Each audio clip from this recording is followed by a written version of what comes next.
Hey! Before we start, don't forget to subscribe and leave a like. It helps us grow and bring you more amazing stories. Your support means a lot. Now, let's get started. When we met, I was sure I had found the one. It was almost 6 months ago. I stopped by a cafe near work just to grab a coffee.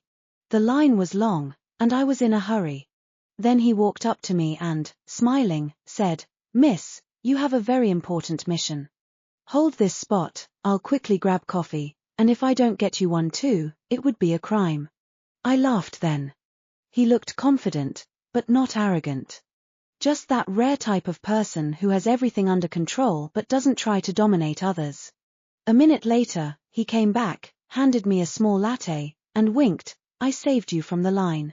Now you have to get to know me." So we started talking. It turned out he worked in IT, and I was just a person too exhausted from work to think about my personal life. But he managed to win me over. He had a sense of humor, a genuine interest in me, and something that made me give him my number, even though I don't usually do that so quickly. We started dating. Everything was developing fast, but not too fast. He knew how to be caring without suffocating me with attention. We had perfect dates, walks in the park with hot chocolate, evenings at the movies where we whispered and laughed in the dark, late-night drives to diners where we ordered junk food and sat in the car, discussing music and life plans. He knew how to do little things that made me smile. He remembered my favorite foods, sent sweet messages in the morning when he knew I had a tough day ahead. Once, when I caught a cold, he found out and showed up at my place with a whole survival kit: honey, lemons, wool socks, and a collection of my favorite movies. I thought I had found someone with whom I didn't have to pretend. But if someone had told me back then that one night would turn everything upside down, I would have laughed in their face. The moments I didn't want to see, the first thing I remembered later, he didn't like it when I stayed out late with my friends. "I just miss you, I want you to be around." But if I didn't text him back immediately, my phone would start blowing up with messages. "Are you busy? Oh, I see, you're ignoring me now. Hope you're having fun." When I complained about being tired, he would reply, "I'm struggling too, but you don't hear me whining, do you?" And I would feel guilty. I tried to talk to him about it, but he always found a way to turn everything against me. "You know how hard things are for me right now, and instead of supporting me, you're attacking me." I started apologizing. And I kept finding excuses. The night that changed everything: for the past couple of weeks, he had been on edge. Everything was falling apart at work, several employees had quit, and he had to take on their responsibilities. He worked late, barely slept, and ate on the go. That weekend, he had to work remotely, so he asked to stay over at my place. His neighbors were noisy, and he needed to concentrate. Of course, I didn't mind. I wanted to support him, to be there for him. Friday went well. He worked, I did my own things, and in the evening, we watched a show together and ate pizza. Everything seemed normal. But on Saturday, he was irritable from the moment he woke up. He barely spoke, didn't eat, frowned at his screen. When I made dinner, he didn't even touch it. I didn't push him, just reminded him that there was food in the fridge. By 11 p.m., I was already lying in bed, exhausted, but he was still sitting at his laptop. At 2 a.m., he woke me up. I felt someone shaking my shoulder and slowly opened my eyes.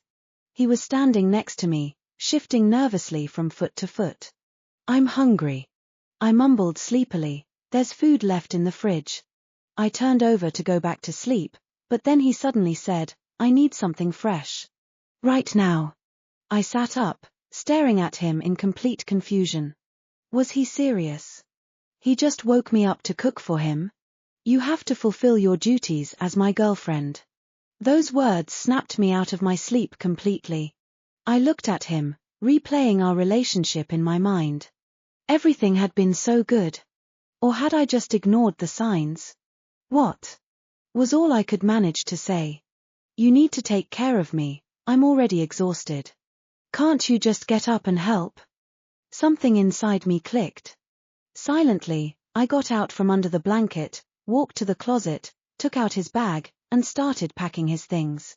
He watched me in complete shock. "What are you doing?" I turned to him, handed him the bag, and calmly said, "Leave." Wait, are you joking? No. Leave. Right now." He tried to grab my arm, but I pulled away. "I'm just tired, I feel awful, you don't understand."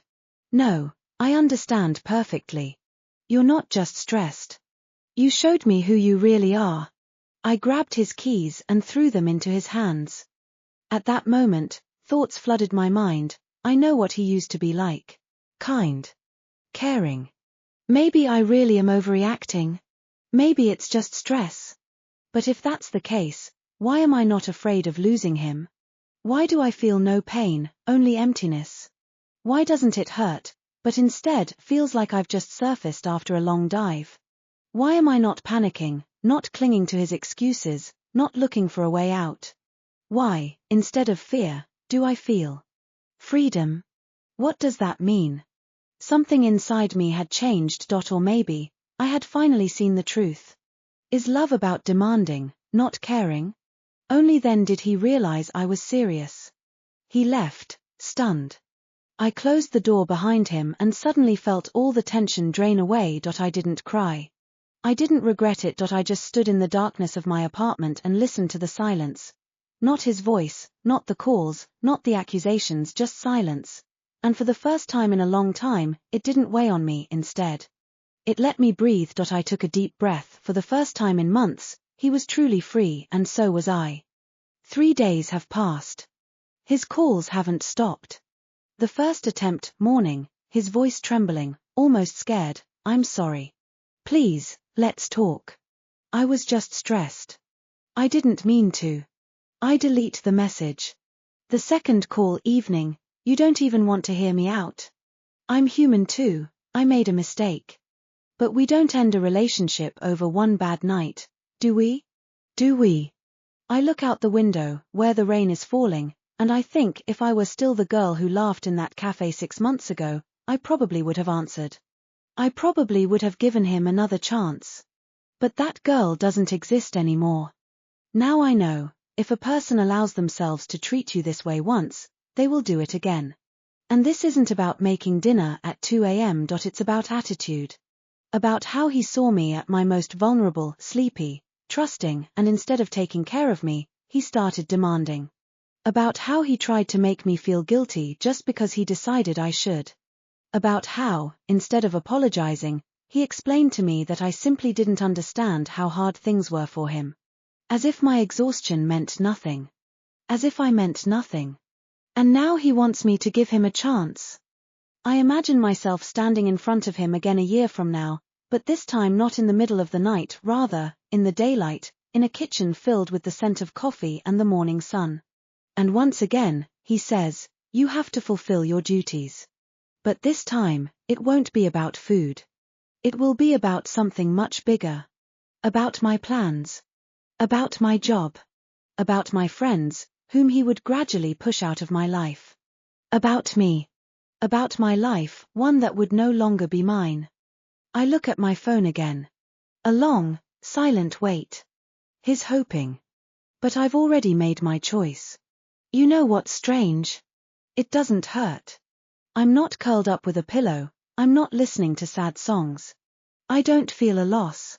I feel relief. And that tells me more than any broken love ever could. I press block contact. I place the phone on the nightstand. I walk to the window, where the rain has almost stopped. And ahead of me, a new day. And then, I start thinking. How many times have I ignored the truth? How many times have I told myself, he's not like that? How many times have I convinced myself that things weren't that bad? And then, they only got worse. I close my eyes and wonder how many people, right now, are telling themselves the same thing. How many people are living, justifying the very thing that is destroying them from the inside. How many people, at this very moment, are saying, well, he's just tired. So, I have a question for you. Have you ever ignored the warning signs in a relationship? When someone did something hurtful, but you found an excuse for them? When you told yourself, It's just a bad day. It's just stress. He's not like that. And then it only got worse. If so, maybe it's time to stop making excuses and face the truth. Because the ones who truly love you don't ask you to get up in the middle of the night to prove your love. They get up in the middle of the night to cover you with a blanket. I'm waiting for your thoughts in the comments.